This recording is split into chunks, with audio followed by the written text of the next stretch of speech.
नमस्कार दोस्तों, स्वागत है आज की क्लास में।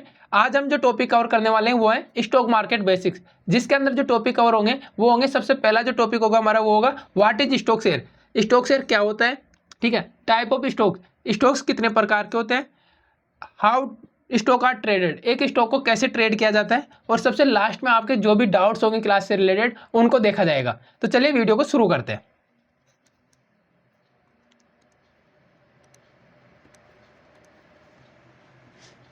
स्टॉक क्या होता है? स्टॉक होता है दोस्तों एक कंपनी के छोटे छोटे हिस्से, जिनको कंपनी बेचकर लोगों से पैसा इकट्ठा करती है और अपने बिजनेस को ग्रो करती है। इसको हम एक एग्जांपल से देखेंगे। मान लीजिए कोई कंपनी है, ठीक है। इसको क्या है कि पैसे की जरूरत है, तो कंपनी के पास दो ऑप्शन है। पहला, वो बैंक के पास जाए और लोन लेके अपने बिजनेस को ग्रो करे। बट इस केस में अगर मान लीजिए कंपनी का लॉस होता है, तब भी कंपनी को एक लायबिलिटी, एक जिम्मेदारी बनती है कंपनी की कि बैंक को पैसे लौटाने ही पड़ेंगे। दूसरा जो ऑप्शन होता है कंपनी के पास, वो ये होता है कि कंपनी अपना हिस्सा बेच दे और लोगों से पैसा लेके अपने बिजनेस को ग्रो करे। इस केस में कंपनी की जिम्मेदारी नहीं है कि कंपनी आप लोगों का पैसा लौटाए। आपने कंपनी में हिस्सेदारी ली है, अगर कंपनी को प्रॉफिट होता है तो भी आपको मिलेगा, और कंपनी को अगर लॉस होता है तो वो भी आपको मिलेगा। तो इसीलिए कंपनी इस जिम्मेदारी से बचने के लिए अपने हिस्से को मार्केट में बेचती है, जो स्टॉक मार्केट के थ्रू होता है, और वहां से कंपनी को पैसा मिलता है, और जिसको कंपनी अपने बिजनेस को ग्रो करने के लिए यूज करती है। इसको हम यहाँ पे एक एग्जांपल से समझते हैं। मान लीजिए किसी कंपनी की टोटल जो वैल्यू है,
तो यहाँ पे आप देखिए, यहाँ पे क्या है कि टोटल वैल्यू है कंपनी की 1 लाख, ठीक है।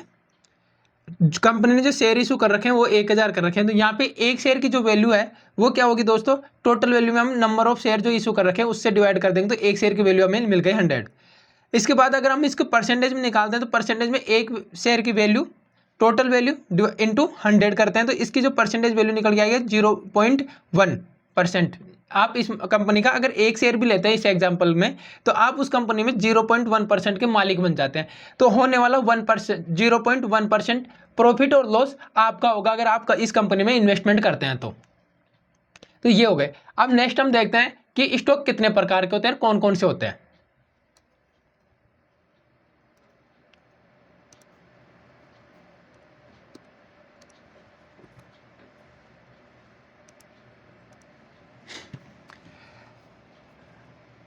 मोस्टली दो प्रकार के स्टॉक होते हैं, कॉमन स्टॉक और प्रीपेड स्टॉक। कॉमन स्टॉक क्या होता है दोस्तों, कॉमन स्टॉक जब आप किसी कंपनी का बाय करते हो तो आपको कंपनी में वोटिंग राइट मिलता है, साथ ही बोर्ड मीटिंग में आप इंक्लूड हो सकते हो। इसमें आपको अगर कंपनी प्रॉफिटेबल है तो आपको इसमें डिविडेंड मिल सकता है, ठीक है।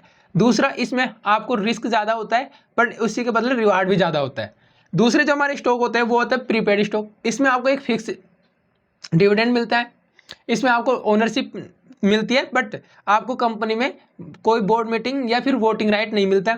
साथ ही इन सबसे बड़ा डिफरेंस जो होता है दोस्तों, अगर मान लीजिए कभी मार्केट कंपनी बंद होती है मार्केट में कुछ भी कारण के वजह से, तो यहाँ पे जो प्रीपेड स्टॉक होल्डर है उनको पहले पेमेंट मिलेगा, उसके बाद कॉमन स्टॉक वाले को पेमेंट मिलता है। इसमें हम इसको एक पूरा मैंने टेबल बना रखी है, इनमें मोस्टली डिफरेंस क्या होता है तो वो और देख लेते हैं। आप टेंशन ना करें, आपको ये नोट्स पूरे PDF फॉर्मेट में मिलेंगे, एग्जैक्ट जो हिंदी और इंग्लिश दोनों में मिक्स लैंग्वेज में बनाए हुए हैं।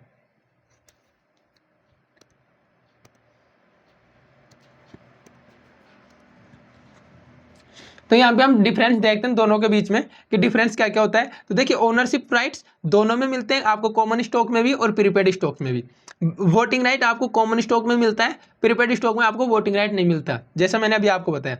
डिविडेंड वेरिएबल होता है कॉमन स्टॉक में और ये जरूरी नहीं मिले ही, ठीक है, बट प्रीपेड स्टॉक्स में आपको फिक्स डिविडेंड मिलता है। अगर रिस्क की बात करते हैं तो कॉमन स्टॉक्स में आपको हाई रिस्क हाई रिवार्ड मिलता है और प्रीपेड स्टॉक में आपको लो रिस्क लो रिवार्ड में रहता है। प्रायोरिटी इन पेमेंट, अगर after prepaid stock common stock वालों को पहले प्रीपेड स्टॉक्स वालों को पेमेंट मिलता है अगर कंपनी के साथ कोई भी ट्रेजेडी होती है तो फ्यूचर में। तो ये इन दोनों में डिफरेंस थे कॉमन स्टॉक और प्रीपेड स्टॉक्स में। अब हम देखेंगे कि स्टॉक को कैसे ट्रेड किया जाता है। तो स्टॉक ट्रेडिंग का मतलब क्या होता है? स्टॉक ट्रेडिंग का मतलब होता है दोस्तों किसी स्टॉक को बाय सेल करना ही स्टॉक ट्रेडिंग कहलाती है। अब इसको आप इंट्राडे ट्रेडिंग, अगर एक ही दिन में अगर आप बाय सेल करते हो तो इसको इंट्राडे ट्रेडिंग नाम दे दिया। आप इसको कुछ दिनों या कुछ हफ्तों तक होल्ड करते हैं तो इसको स्विंग ट्रेडिंग के नाम से जाना जाता है। अगर आप इसको महीने 3 महीने या सालों तक होल्ड करते हो तो इसको पोजिशनल ट्रेडिंग के नाम से दे दिया जाता है। मोस्टली जो स्टॉक ट्रेडिंग होती है उसका मेन पर्पज होता है कि एक स्टॉक को बाय सेल करना ही ट्रेडिंग कहलाती है, ठीक है। इसका प्रोसेस क्या होता है तो दोस्तों इसका जो प्रोसेस होता है इसमें हमें टोटल 6-7 स्टेप फॉलो करने होते हैं। वो कौन कौन से होते हैं तो चलिए देखते हैं। इसके लिए सबसे पहले हमें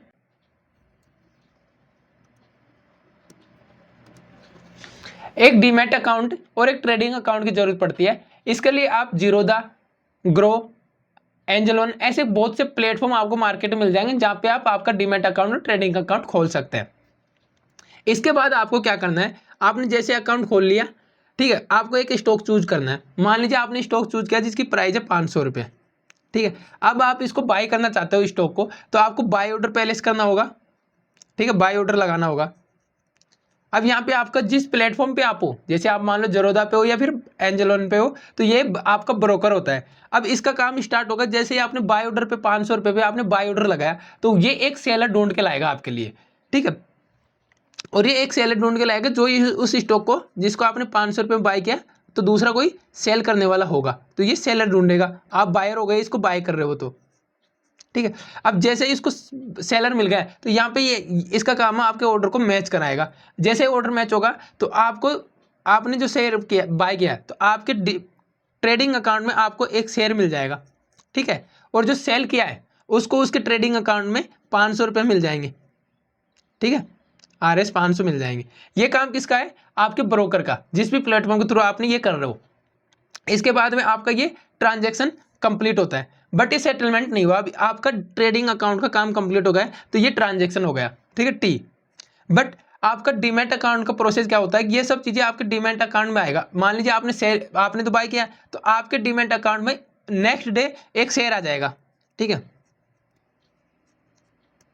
तो और जिसने सेल किया उसके डीमैट अकाउंट में 500 चला जाएगा, RS 500, ठीक है, T के दिन T+1 होगा सेटलमेंट। T+1 होता है सेटलमेंट दोस्तों इंडियन मार्केट में। इसका मतलब होता है T का ट्रांजैक्शन में दिन आपका जो भी सेटलमेंट होता है वो ट्रेडिंग अकाउंट में होता है। ट्रेडिंग अकाउंट से डीमैट अकाउंट में आपका T+1 डे लेता है, यानी जिस दिन ट्रांजैक्शन हुआ वो, और उसके अगले दिन आपका सेटलमेंट होता है। तो ये था पूरा प्रोसेस एक स्टॉक को ट्रेड करने का कि क्या कैसे क्या होता है। क्लास को पूरा देखने के लिए आपका बहुत बहुत धन्यवाद। अगर आप आगे भी ऐसे ही सीखना चाहते हैं तो आप हमारे साथ जुड़े रहें और आगे की आने वाली क्लासों को भी आपको अच्छे से देखना है। कोई भी डाउट हो आप बेहिचक कमेंट करके पूछ सकते हैं दोस्तों। बिल्कुल बेसिक से चीज़ें सिखा रहा हूँ, इसमें भी अगर आपको डाउट है तो आप पूछने में बिल्कुल भी झिझक ना करें।